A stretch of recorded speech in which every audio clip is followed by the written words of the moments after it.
Hi, everyone.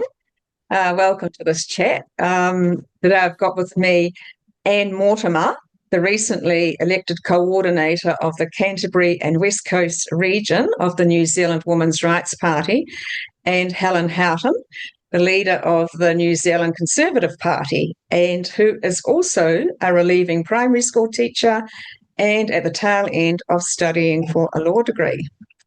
Anne and Helen are working together on the arrangement for Helen Joyce's talk in Christchurch in late October this year.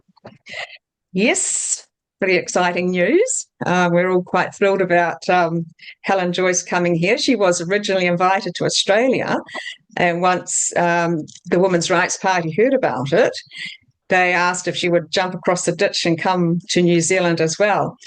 And they're co-hosting her with the Free Speech Union, but the events will be separate. And before Anne tells us about the schedule, which the Women's Rights Party has arranged for Helen Joyce, I have to keep on saying Helen Joyce because we've got Helen Houghton here. Yeah, I think there's something about the Helens, actually. There might be a few more of us. Yeah, it is. Must be something about the name that brings women out in force. The Helen of Troy, maybe? Is it the Helen of Troy kind of warrior type woman? Oh, yeah, that's a thing. Right, anyway, here's a brief bit about Helen Joyce for those who not terribly well acquainted with who she is. So she's an Irish-born journalist who lives in the UK. Before that, she studied as a mathematician and worked in academia. Helen Joyce has also worked for The Economist, where she held several senior positions.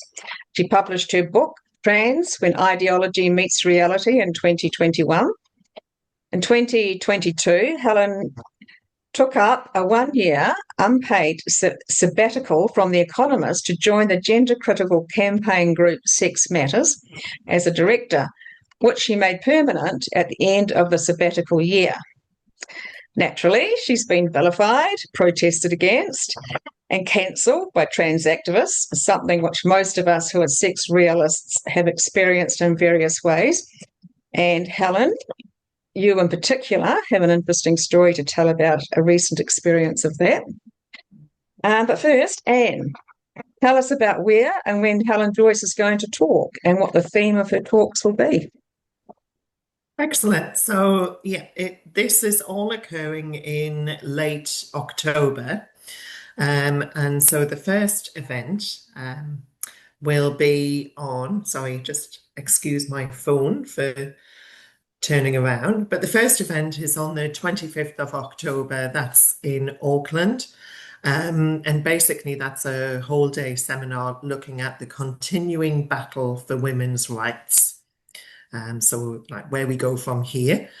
And so ticket prices are $40 for waged and $30 unwaged. Then we have on the 27th of October, which is Labour Day, we've got the event here in Christchurch in the evening, followed by the 29th of October, in Dunedin, and then on the 30th of October, there's a panel discussion in Wellington. So plenty of, a good number of opportunities for people to try and catch Helen at one of those main cities. And I guess, do you know when registrations will open to book for these events? I think that the details are just being finalised. So in the next few weeks, I would imagine. I know that we've got a meeting next week, so hopefully after that. Yeah, and I'll put. I guess you could find the details either via the websites or via all the usual social media platforms, and I'm guessing that's the usual thing now is that people will be advised of the venues by email. Those who have booked will be advised by just a few days or whatever out from the event. Yes, yeah. Just the the usual process of we'll let you know the venue just prior, yeah, just for keeping everybody happy and safe. Yeah. Yeah, because we've had a few. After Albert Park, I mean, I don't think any of us will but basically trust transactivists again. And although we haven't had an Albert Park again, that was when Kelly J. Keane came to New Zealand in March 2023. We haven't had that again. We certainly have had them protesting outside venues since then and trying to disrupt, the get-togethers that we have. They're not, they simply aren't to be trusted. So we have to keep things, quite secret until the last minute. I would say that once the information comes out, if those dates are set in stone, so people can be reassured that those are the dates where those events are happening in those locations. Yeah. And I would also book earlier rather than later, because there will be, capacity as well. And people really wouldn't want to miss out on such a fantastic opportunity. And I'll write those dates again. I'll put those dates and locations at the bottom as well for people to know, as well as websites. Because, Helen, if people want to get hold of you as well, it's just via the New Conservative website. That would be correct, would it?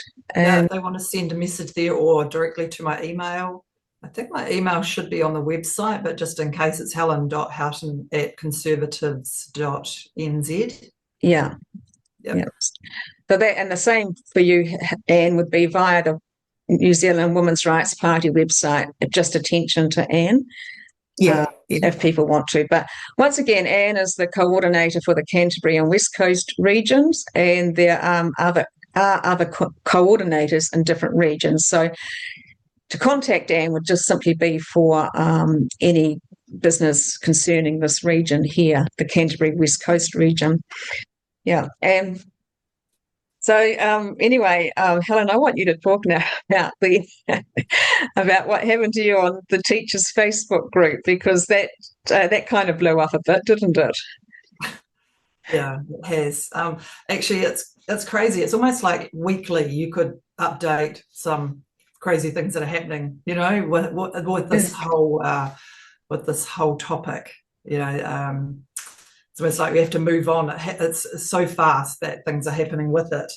Within a few days, I was booted off the New Zealand Teachers Facebook community group, and then I rejoined.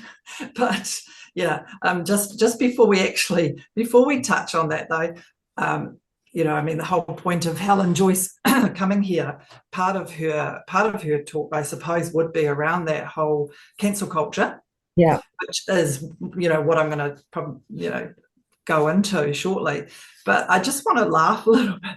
It's like, do you ladies actually ever sit back and just laugh about how crazy all this is? It's like, it's staggering, really. It's almost borderline derangement, the fact that we've got adults in society actually just nodding along while children are claiming to be the opposite sex, or even in some cases animals. And we know that that's not an exaggeration. I mean, here in Christchurch, I don't know if you've heard about it, but here in Christchurch, I've heard of 2 or 3 schools from students in those schools where the students were protesting to have kitty litter boxes. I kid you not. And one particular child actually he left the school because he just thought this is just bizarre. And so it's not like we're being told about it for one incident. It's actually it's a thing.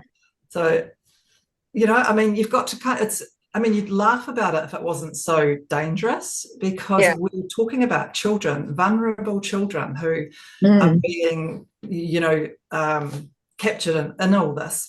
And for those who are watching that don't know us or don't know me, I just have to go back a little bit before I talk about the teacher thing for them to understand why I'm targeted. So for those who don't know this, and the reason that we're even here now, like about 6 years ago. So you did some relief teacher now. I was a teacher for about 16 years. And then I saw some of the gender ideology that was coming into the school system, where the ministry had just started to push it. And I knew straight away that this is not something for children, right? And so I petitioned the government. We received over 40,000 signatures for that petition to remove any gender ideology from the guidelines. And then I spoke at Parliament to about 10 MPs around this. At that time, not a lot was done, and they pretty much dismissed the concerns that we had. I even had some teachers who I know very well think that it wasn't an issue. So this is really the initial start of it. You know, I knew that there was something wrong, but other people didn't seem to actually see the dangers. Although there is somebody who was involved in that first pilot group she's now running another group talking out about all this harm. So you can see how teachers were kind of captured a little bit themselves, not realising the harm of it, but then they've seen now, you know, over the years of what is happening with those activists who have pushed all of this. And so I actually had to step out of the classroom. I stepped out of the school. One reason was because I was working in a really good school, and I respected the management, and I didn't want that school to come under any media attention, because there was a child who was transitioning at the time as well. And so all of a sudden I became involved in politics, and that's why I'm the leader of a political party now, just from that journey of standing up, being concerned about what we're teaching children or what we're telling them about, you know, their identity. So that's why I'm here. And I stepped out of teaching. Like you said, you know, I'm leading the political party now. I'm also doing a law degree, because the law, I felt like we really needed a lot of the knowledge, and just to see where the rights of parents stand, as well as what schools should and shouldn't be doing. So yeah, I mean, watch that space, because a lot has happened. You know, I've got a lot up my sleeve now that I'll be utilising very soon. Teachers page. Okay, so I've gone back to teaching, just relief teaching, and I belong to a New Zealand teachers Facebook group, which I've been on for about 10 years. You know, it's been going for that long, and I've been part of that community without any particular issues. But then I must admit, I don't comment on it too often. You know, it's a group where you share teaching ideas and just support one another. It's, you know, quite a friendly group. Although I have noticed over the last few years, there seems to be more teachers who are putting up posts really attacking this coalition government. And I thought, this is really interesting how political it has become, because I don't remember them doing that with the last government. But anyway, most teachers, we're all too busy actually, you know, caring for children and thinking about how we're delivering really good content for children, for their well-being and for their education. And so probably a lot of teachers don't actually comment on it, but they'll share resources. Last week there was a particular post that went up that caught my eye, and it was a post where there was a teaching community. I won't say too much about it, all of the content, but it was a very respectful post asking how the rest of us feel, or, you know, trying to get some advice from the rest of us, how we would feel about a particular student who's going to give a speech talking about gender, the rainbow community, basically. And so within that conversation, it was, you know, there was a bit more description that came out. And so it wasn't only about the student talking about the history of the rainbow community and what happens here, but the fact that this particular student would be teaching while he or she, I don't know if it was a he or she, they are the only two pronouns you can use, you know, that, like, the two, he or she, male or female. So anyway, that student also wanted to talk about the different sexualities. And this is a year 7, 8, so they're about 11 and 12-year-olds. So that was a student who wanted to give the talk, was an 11 or 12-year-old. That's correct. To share about, you know, all of these identities. And so you're talking about an 11 or 12-year-old, not just giving a speech, but basically you're teaching all those students that are in the classroom with you about sexualities, different sexualities. Yeah. And so I think the teacher who asked the question did a really good thing by actually putting it out in the community, just to get, gauge what the community educators and school leaders are on there as well would have thought about this particular situation. So very quickly, a number of us, including myself, put up some comments, and one of mine was about, because the post had actually questioned and had concerns about how the parent community would feel, maybe getting pushback. And so I actually said, yes, sure, you'd be right to be concerned about that, because I believe you would have parent pushback. So I suggested that they actually inform the parents and then go from there. Okay, because all schools have their own way of dealing with things, and it's certainly not up to me to tell them what to do, but just to give that suggestion, knowing the importance of parents knowing about what their children are going to be exposed to. And so that particular teacher thanked me for that comment. It was, really civil. Mm. Then came the vitriol of a whole pile of other activist teachers, almost, that's how it seemed like, who were starting, because it wasn't only myself who was saying that this is not a good thing, that this is not ideal, it's not appropriate. There was a good, probably several other teachers who were saying the same thing. Some even stronger, saying things like, if you don't inform the parents, I will take you to the teaching council. So it became quite a heated debate.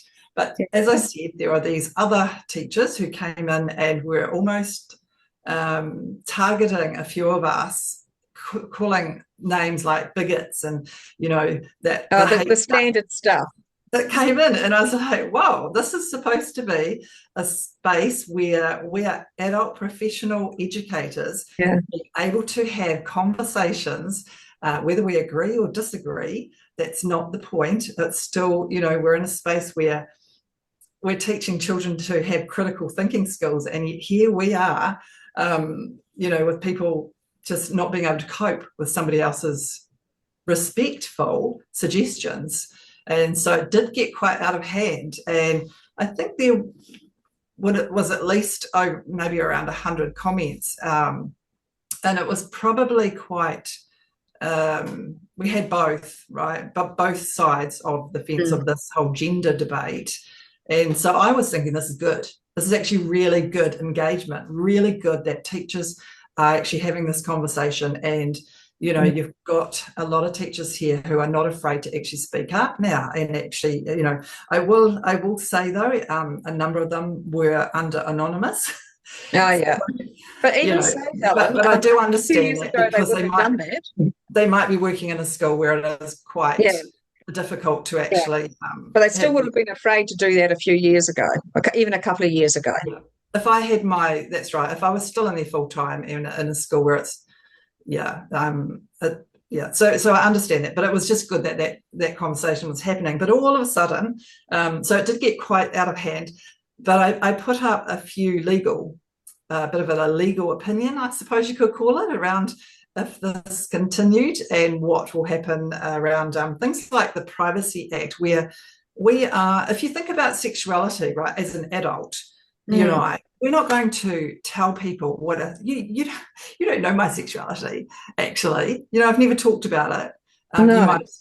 You might assume that I might like males. You can assume all you like, but I don't have to tell you whether I do or not. And because for me, it's a very, very private matter. And there's only a few private matters that we actually hold. One is our health. Okay, our medical situation is very private. Our sexuality, things like that topic is so private. And here we are in a school encouraging almost children to actually start identifying as one sexuality or another, or whatever else they want to, throw in these invented things. And I'm thinking, wow, this is so like, these children can't even consent to not only the sexual stuff, like the age limit, of 16, you know, engaged in sexual stuff, but also the fact that, you know, not even consenting to their information being on so public, like walking around talking about this is my identity, they're 11 and 12, and yet when they are 18, some of them are going to be appalled by the fact that they were allowed to talk about such a personal, sensitive issue and it to be public like that. When, do you understand what I'm saying here? This is such an infringement on their personal details. And so I just put up a few things around the Privacy Act, and then all of a sudden comments are closed. So the comments were closed off. So no one could comment anymore. And then I went on and I thought, wow, I can't post any, I can't say anything. And I realized I'd been booted off the page. I'd actually been kicked off. You know, I mean, I had not said anything hateful. I had not said anything abusive or unprofessional. They were just all facts, like many others had been doing. And all of a sudden, I'm not there. And so I do obviously have some colleagues who are on the page because, you know, there's over 40,000 teachers, school leaders, so that's principals, and a number of teaching community on there, probably teacher aides as well as board members. And so I did ask a few of my colleagues whether there'd been any posts saying that I had been kicked off and why. You know, was there a reason for this? And there was nothing. So I waited a couple of days and there was no comments. It was like, okay, just get rid of her, just get her out and don't talk about it. Nobody needs to know that we've even kicked her off. Real cancel culture there, right? And so I just disappeared. I woke up one morning just before 6 a.m. and I thought, I'm just going to try and rejoin again and see what happens. Yeah. And I'm on just like that. So I'd rejoined and I thought, okay, I will be professional and I will privately message the admin person and ask if what was the reason why I was removed. And straight away, the admin person came back and they didn't give me a verbal response. She posted a photo of me. She posted a photo of me on my political website. So that was her first. I'll just move closer to the screen. So you had the wrong politics.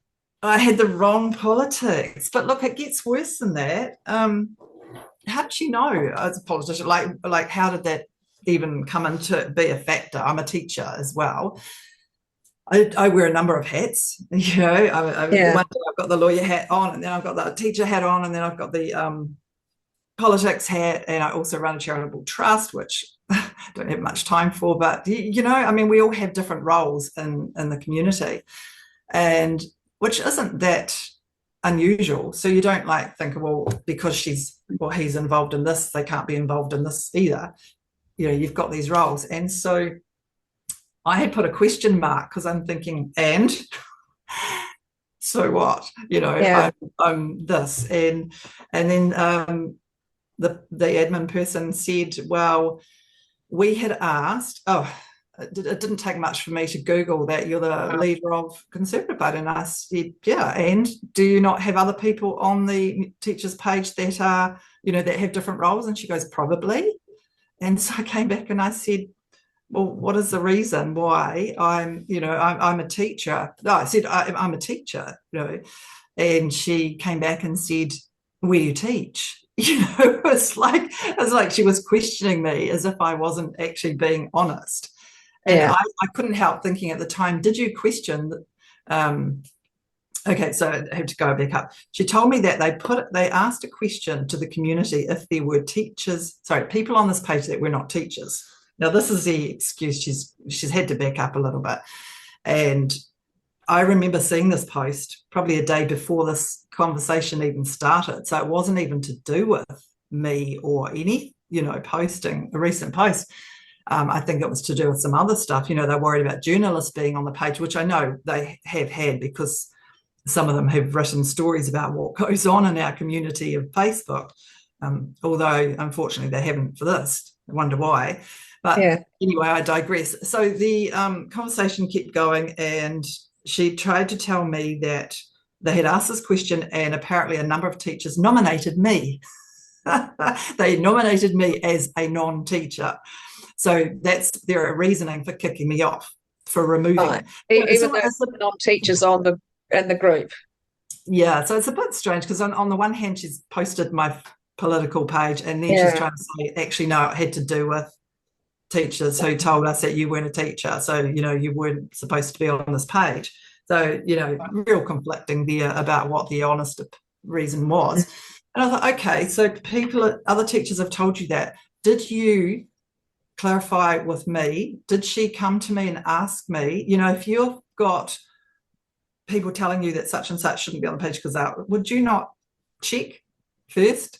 And so she came around and said, well, you just have to Google you, and you've got, all your political stuff up there. And I thought, well, how come you didn't go and Google the teacher's registration then and find out that I'm actually a registered teacher as well? Go figure. So I came back and I said to her, are you going to now go back and clarify with those teachers and put that right, that I am in fact a teacher and I'd like a public apology? Because it just, kicked me off like this, and nobody knows anything. And she didn't come back to me with anything. And no, I thought that might go down like a cup of cold sick. Anyway. So no apology. Yeah, no, nothing. So nothing. No. Yeah. Although the only other thing she did comment on, get this, is she was like, I can't understand why anybody would be so invested in being in a Facebook group. So she was completely gaslighting me, because here you have an admin person of a Facebook group they have created, knowing that it's an important place for teachers to engage and talk about things. And yet she's actually asking, why are you so invested in wanting to be on a Facebook page? Well, wasn't that the whole point of you starting the group? Yeah. So Facebook, it's a recognized way to come together and share ideas and everything. But as you say, a lot of them are morphed now into, seem to be politically leaning, sort of one way. And I found it interesting, your comment before, that they have morphed into sort of being very critical of the current coalition government, as opposed to sort of just talking about teacher stuff. They've actually incorporated that as well. It's quite disturbing, but it's not unusual to see this kind of thing going on. Like to have certain groups will start being quite obvious about the way they lean politically, instead of just sort of keeping it neutral and discussing the thing that they're actually there for. But I also thought, I want to come back to what you said about privacy, and I found it interesting that you get these almost now teachers and are encouraging kids to talk about, divulge their sexuality or gender expression, whatever that means. Obviously that's one of these nebulous things. And I thought, now that is quite an interesting possibility for getting into trouble. Is if you are encouraging kids to divulge what is actually a private thing, because they're not old enough to know, to be able to say to you, you can't do that. They get encouraged by all these adults to go along with this, gender ideology, and start divulging things about themselves that perhaps, that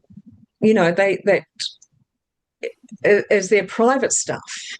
Yeah, so I think that there's something there that they could find. There's a lot there. There's a lot there, Katrina. I just don't want to divulge too much, about that right now. I'll be working on that particular aspect of this whole issue in the school.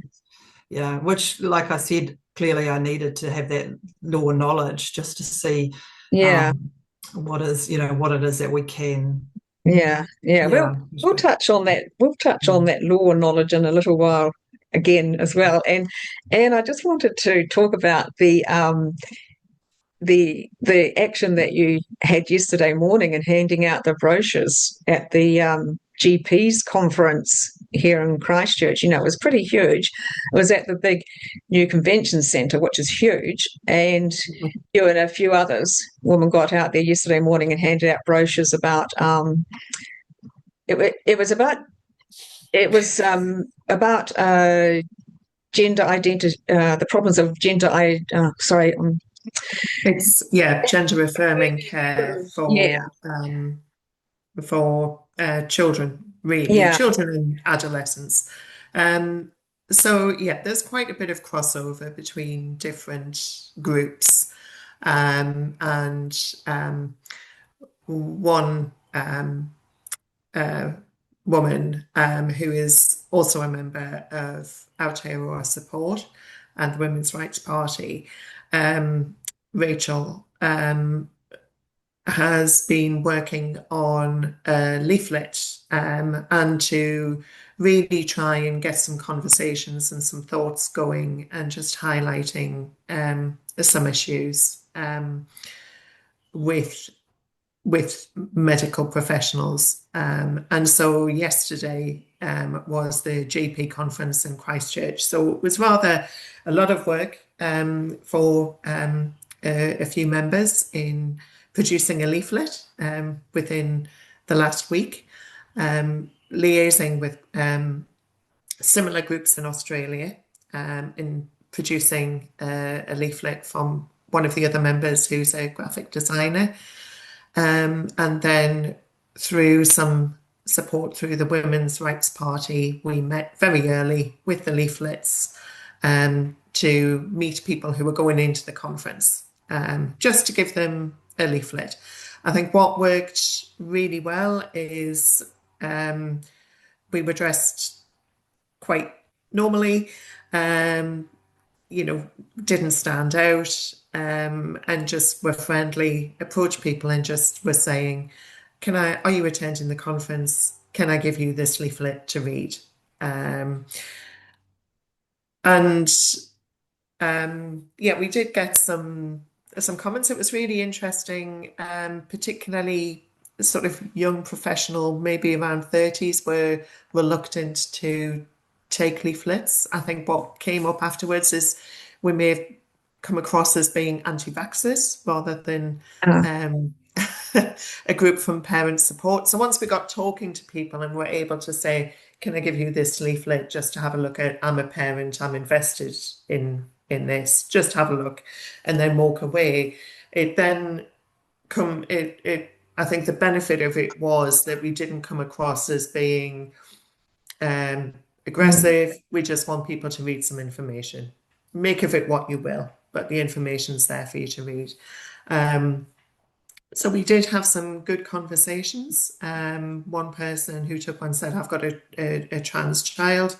And I said, yep, that's fine. I think you may find something interesting to read. And we thanked each other and carried on. Rachel was able to give a leaflet to Simeon Brown, who was there to give his talk yesterday. And we had different interactions like that. And I think that we did meet some people who were, I met one doctor who was delivering gender affirming care, come from a different background. And we were able to have a bit of a discussion where we would like to discuss further why we've got a different approach. So she treats adults, and I explained that I'm invested in this from my child's point of view, and it was sensitive. We were being very careful, sort of tiptoeing around, but I think we both agreed that there's such a lot of debate in this, and that if we can have a discussion, it'll just give each other pause for thought and come from it in a different view. And I think that's the benefit of the approach yesterday. We gave away the leaflets, we moved on and went away. And it was just all, just a really interesting interaction. I don't think all interactions in the future might necessarily be like that. But we found out what works, and we'll certainly, would like to do more of that kind of thing at other events. Yeah. So the next stage may be sending letters as well, just to introduce what our concerns are, and that's all it's highlighting, really. Just asking people to look at the evidence and review it and think about. Yeah. And basically that's all you were asking for, Helen, as well.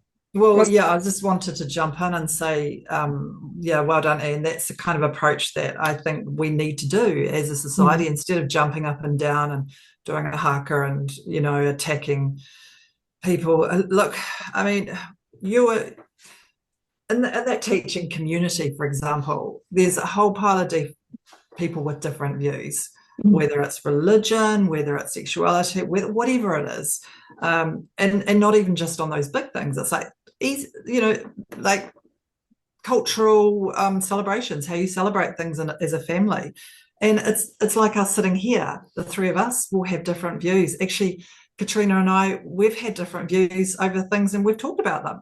We don't shout at each other, we don't dislike each other, but we don't agree with certain things. And this is how democracy is. It's how our communities should be. We don't actually have to agree. We don't even have to respect each other. And yet, there's this whole thing out there where it's, we have to be respectful and inclusive and everything. Well, they weren't inclusive to me. They actually excluded me from the page, because but yeah, so, and I think that is the right approach for us to be able to engage. Like, I think, Katrina, you were at one of the events up in Wellington outside Parliament where we spoke around some of these issues, and there was a trans community over there, and I made a point of actually going over and trying to engage with the trans activists there. And while, of course, there were many swearing and cursing at me, it was still, I don't care about things like that. That's whatever it is. But I want to engage with these people and see, well, what are you bringing? Why are you feeling like this? And why we are feeling, what we have views. And ended up there was one particular who was able to engage with me, and we ended up saying, I said to him, look, I don't hate you. And he said to me, I don't hate you either. And, it's like, I'm all about this, having conversations. I mean, in the politics, we have to talk about the different views. We don't have to agree, but we can't be hating on everybody in society. Yeah, there's some activists who are so aggressive, and we might strongly dislike. Yeah, even, but it doesn't. But we're not going to get anywhere if we don't have conversations. That's why I like our Free Speech Union, who are here in New Zealand. I mean, they're amazing. There's probably a lot of things that we're doing now that might have been shut down if it wasn't for that organisation. Yes, absolutely. It's true. And talking about the conversations, I mean, the fact of the matter is that what do you call it? Gender ideology, trans activists, whatever, got control of the narrative. Way before we even were aware. Basically, they were doing it. Got into schools and universities, and that with the narrative, and the way that only way we can combat that. Well, not the only way, beg your pardon, but a big way we can combat that is with the narrative as well. Conversations, because to just say, "Oh, you're wrong," well, it's not going to work. It's that, and I was thinking about when you were talking before, Helen. I can't remember quite what the context was, but you said something about derangement, and I thought that. And yesterday, I won't mention this person's name, but there was someone from, a health official there, in the public service, and that person said that they had become personally aware of the rising sort of the number of kids claiming to be trans, and also said that there was a great concern of the number of parents driving their kids basically to adopt these different gender identities, and that it's not, and not all of it was coming from the kids themselves. And I thought that that's a great concern, and that's an indication of what we're saying about they've been indoctrinated with a particular narrative. They've through university perhaps, or just in the groups that they're in. So we've got to come in with our own narrative, as you say, have conversations and dialogue, if people will let us. So, and I'd like to just have a say quickly about, I don't know if you know that program called the Hui, and for those who aren't Kiwis, the word Hui I think just means like gathering, does it? Something like that. So there's a Māori program called the Hui, and I haven't watched it, to be honest. They interview people. I only watched the last one where they interviewed Michelle Uriarau from, she lives in Australia, but she's a co-founder of Manawahine Kuriro here, and also in Australia she runs a group, or has founded a group, Women's Action Group, I think it's called. And they interviewed her about, about trans ideology, basically gender ideology, and they interviewed a man who says he's a woman. They're both Māori people, and about 3 minutes were given, or 3 or 4 minutes were given to her to state her case about why this is not, in spite of all the modern narrative, this is not part of Māori culture. People who say they're men who say they're women and vice versa have not been a part of Māori culture that they claim to be. This is the part they claim to be. And the man who said he was a woman who had interviewed had the rest of the time, I think it might have been, I don't know, 15, 20 minutes or something like that, to, put forward all his point of view and his how hard things were for him, and how, you know the story. We've all heard it. And I thought, now that is the kind of thing that we're battling. They did not give equal time to each person to state their case. And we want the conversations, but are we getting them? Will we? And this is, well, the media. Well, there's two parts to that. I mean, the media like to pick up things where it's clickbait, right? So they get the, for the likes of a big personality out there.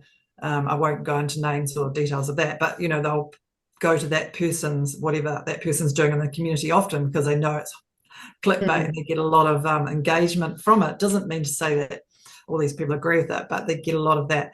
But the things like what happened in that Facebook group, or even the petition stuff that happened, the media didn't pick it up at all. And it's like, why? Because this was a huge thing that was happening within a professional body of educators, a big conversation, and they didn't pick it up. I mean, there are journalists here because they do pick up some things. And, anything that happens, like, I don't know if you know, I did a citizens initiated referendum a number of years ago, and we had, the opposition was huge with every ministry opposing it. And even the Human Rights Commissioner, but the media didn't pick it up. I mean, there's the citizens initiated referendum was about what? Sorry. Now what one was that one? Sorry, I've done a few petitions, and so okay. But it was, it was like they're just not picking up. Like, the media won't pick up conversations because they don't want to give our side the visibility to actually have these conversations. So it's like you said, you've got Michelle, which is great to hear that Michelle was on there, by the way, because I do know Michelle a little bit, and I would like to go back and watch that. But you're not actually given that visibility in the community, for the community to know that other people think like they think. So, I mean, that's why we've got now RCR, Reality Check Radio, even Sean plunket with the platform. They're the only kind of spaces that the majority of New Zealanders, if they want to get their views out, can go, because the mainstream are not giving any space. It's that, what is it, the one source of truth, and that's probably where it all came from, one source of truth type. I think they seem to be afraid of having the conversations, don't they? And they use the excuse of like hate speech, bigots, harm, that sort of thing. But in fact, whenever you do hear some of these conversations, they're very reasonable, from people, let's say from our side, they're very reasonable conversations. So it's a targeted it's a targeted direction by the mainstream media. That is why they're refusing to air voices that don't go along with the narrative that they want, or they minimise the airtime they give to voices. And that whole diversity, they talk about it being, that they value diversity, but they don't mean diversity of thought. No, we can't have diversity of thought. It's interesting because I've been following the Sandy Peggy case, the tribunal in the UK, which is going on. So Sandy Peggy is the NHS, the emergency department nurse in Fife, who didn't want a doctor who is male born in a female nurse's changing room. And it's interesting when you look at the media coverage of that, it has actually changed, with several of the Scottish newspapers showing just how much institutionalized bias there was. If there's a case study on how not to do sort of an employee investigation from an HR point of view, this must be one of the prime ones. But it's interesting, you've got the sort of various Scottish newspapers who have now changed their view. However, you've got I think one of the main Scottish newspapers, and the BBC, is still looking at it through a different lens, the activist lens, if you like, and people are saying, are they watching the same tribunal as we are? So I found it quite interesting that was quite a change in the media, and I think the benefit also of when we have Helen Joyce coming to visit, that she gets very short time compared to other interviews. So a similar situation with the Hui. And so she's refined the process of being able to deliver her message very calmly and very concisely and very much reasonably. So I think that being able to attend her talks and to just learn how to be able to do that ourselves is going to be so valuable for us. Yes, because she is doing a media workshop while she's here, isn't she? For people who want to go along and learn how to sort of engage with the media. That's right. Of what you're saying. Yes. Talking, and we'll get on to talking about the sports matter in a minute, but I just in relation to that, that how sports in New Zealand has now dropped the community guidelines for they're called trans inclusion, something like that, in community sports. And of course, there's a big hoo-ha about that. And Helen Joyce, in her latest newsletter, I get she's just such a brilliant writer. As you say, she puts things really concisely. And I'm just going to read an excerpt from her latest newsletter. She said, to elaborate an analogy I first heard from barrister Naomi Cunningham, a man and woman's spaces isn't like a single molecule in a vast body of water too dilute to be observable. Excuse my stumbling. He's like a peanut in a product that's marketed as peanut free, and the only way to have a peanut free product, i.e., female only spaces, is to keep all peanuts, i.e., males, out of them, every one. And I thought that was a great analogy, because it's quite true. You don't have, advertise a peanut-free product and slip one in just somewhere and think that because it's only one amongst a vast number of products that it's going to be okay. That no one's, the chances of someone actually eating it and having a bad effect from it is so negligible that, we'll just do that, just slip one in. You just don't do that. And so I thought it was a really great analogy, and very pertinent to this latest Sport New Zealand dropping the trans inclusion guidelines from community sport. Because, in fact, what they are is basically trans preference guidelines, because the guidelines very clearly stated basically that the first consideration had to be given to gender identity. And that was, that is just so wrong. I mean, how can anyone think it's not so wrong? And I think that, so Helen Joyce's theme of the new fight for women's rights, I mean, it's so pertinent to that, because we shouldn't even have to be fighting for these things. And yet here we are. Yeah, I mean, it goes back to that derangement thing. Like you said, we shouldn't even be. Why are we doing this? It's, the fact that, us through here as women, and Helen Joyce and many other women, Sal, and so many of us have had to invest so much of our lives and time into this.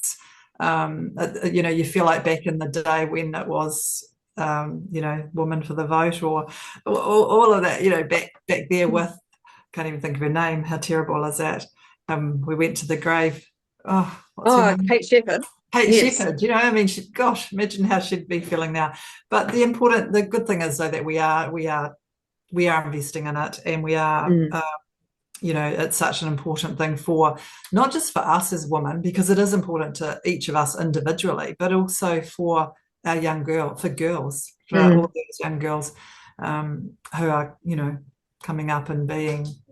I mean, absolutely right. I mean, we've talked a bit about children here, but of course these children, as you say, the young girls, they're going to grow up to be women. They're going to want rights. And, and they, at the moment, certainly the rights that they're in line for are not very blimmin' robust at all. No, and no one's protecting their bodies. They're being disfigured and sterilised as well. And I mean, we've heard many stories of those detransitioner women, like the Chloe Cole and a number of them, and a lot of them talk about how nobody, when they were that teen going through it, said no. Nobody, not one adult actually said, don't be silly. They actually just went along with it and encouraged it. Like you said, I think it was Anne who said was it you that said there were parents who were more pushing it than the children? There was someone at the, I think who came out to spoke to you, a health official who came out to speak to the group of women who were handing it. And okay, so if you've got some adults that are pushing it, I mean, we talked before about people are all different. There's also a lot of mental illness in our society as well. And, the high numbers of these children who are getting wrapped up in this have autism. As we know, I don't have the figures in front of me, but we know that. And the parents of some of these children, some of them have some, I'm just going to put it out there, that some of them are just mentally deranged, right? I mean, and I don't mean to be cruel to people, but the fact is some people in society do question if we should be a parent.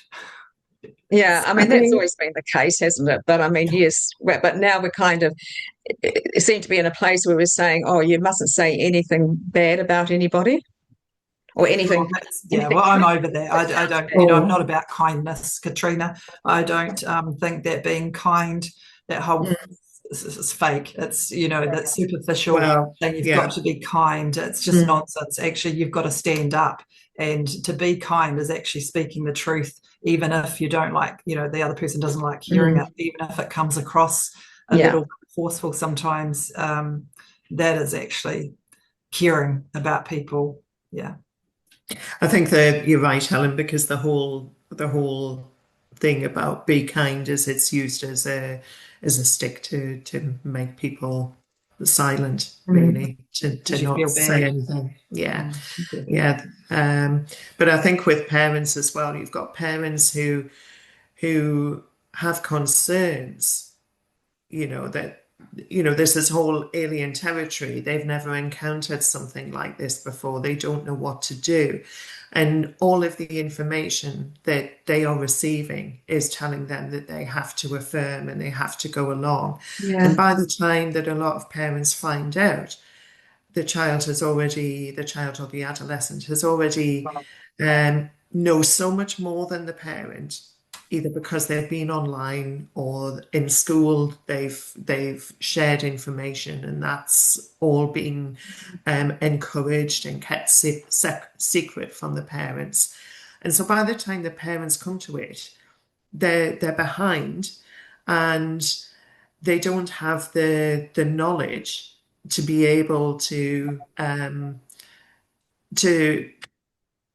sort of offer another alternative to the child. So they quite often are at a loss. And then they're signposted to the certain organizations who will say things like, you need to affirm, or else, you may not have a child.